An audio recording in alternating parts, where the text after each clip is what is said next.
اعوذ باللہ من الشیطان الرجیم بسم اللہ الرحمن الرحیم الحمدللہ رب العالمین وصلی اللہ علی سیدنا محمد وآلہ الطاہرین۔ بی بی فاطمہ معصومہ سلام اللہ علیہا کے حرم مطہر سے آپ سب کی خدمت میں امام محمد باقر علیہ السلام کی ولادت کی مبارکباد پیش کرتے ہیں۔ امام باقر علیہ السلام کے شاگرد تھے جابر جوفی۔ جابر جوفی جابر بن عبداللہ انصاری سے مختلف۔ جابر جوفی بھی مولا کے بہت ہی پرانے شاگرد کہ جو کافی عرصے مولا کی خدمت میں شاگردی کرتے رہے اور مولا سے سیکھتے رہے، مولا سے مستفیض ہوتے رہے۔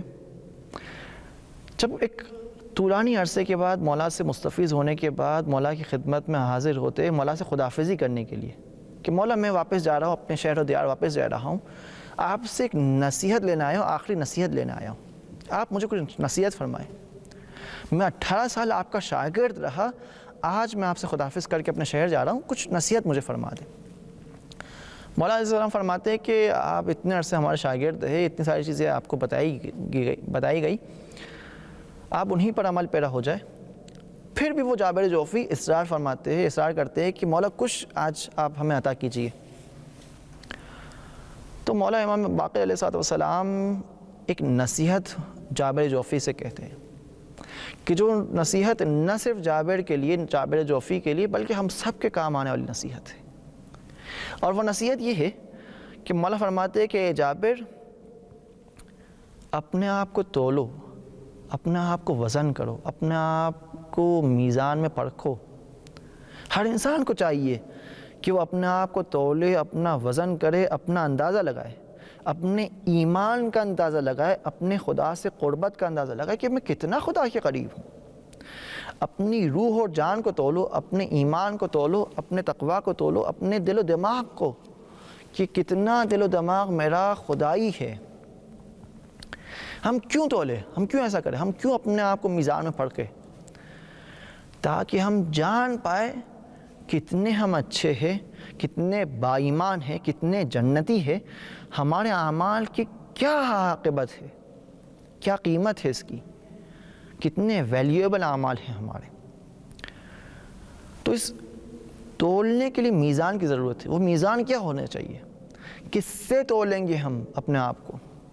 مولا صلی اللہ علیہ وسلم فرما رہے کہ اپنے آپ کو تولو قرآن کو میزان قرار دے کر، کہ قرآن کے مطابق کتنے تمہارے اعمال قرآن کے مطابق ہے، کتنا تم قرآن پر عمل کر رہے ہو، قرآن کی تلاوت کے ساتھ ساتھ، قرآن سے مانوس ہونے کے ساتھ ساتھ، قرآن کی باتوں کو سمجھنے کے ساتھ ساتھ کتنا تم قرآن پر عمل پیرا ہو۔ یہ دیکھو، جس قدر تم قرآن پر عمل پیرا ہوں گے، قرآن پر عمل کرو گے، اتنا ہی زیادہ تم جنتی قرار پاؤ گے۔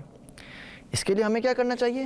اس کے لیے ہمیں قرآن کی تلاوت کے ساتھ ساتھ قرآن کے معارف کو سمجھنے کی ضرورت ہے۔ قرآن کے اندر جو موجود گہرائیاں ہیں اس کو سمجھنے کی ضرورت ہے۔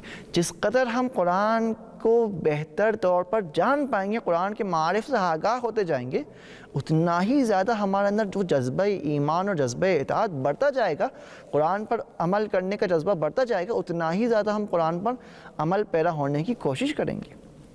اور پھر یہ جان پائیں گے کہ میں کتنا وزنی ہوں، میرے اعمال کتنے وزنی ہیں، میری کیا قیمت ہے، کیونکہ ہر ایک کی قیمت اس کے ایمان کے مطابق ہوتی ہے۔ میری کیا قیمت ہے، میں جتنا قرآن کے مطابق عمل کرتا جاؤں گا وہی میری قیمت قرار پائے گی۔ خداوند متعال ہم سب کو قرآن پر عمل کرنے اور صاحب قیمت بننے، قدر و قیمت بننے کی توفیق عنایت فرمائے۔ وفقنا اللہ وإیاکم انشاءاللہ۔ والسلام علیکم ورحمۃ اللہ وبرکاتہ۔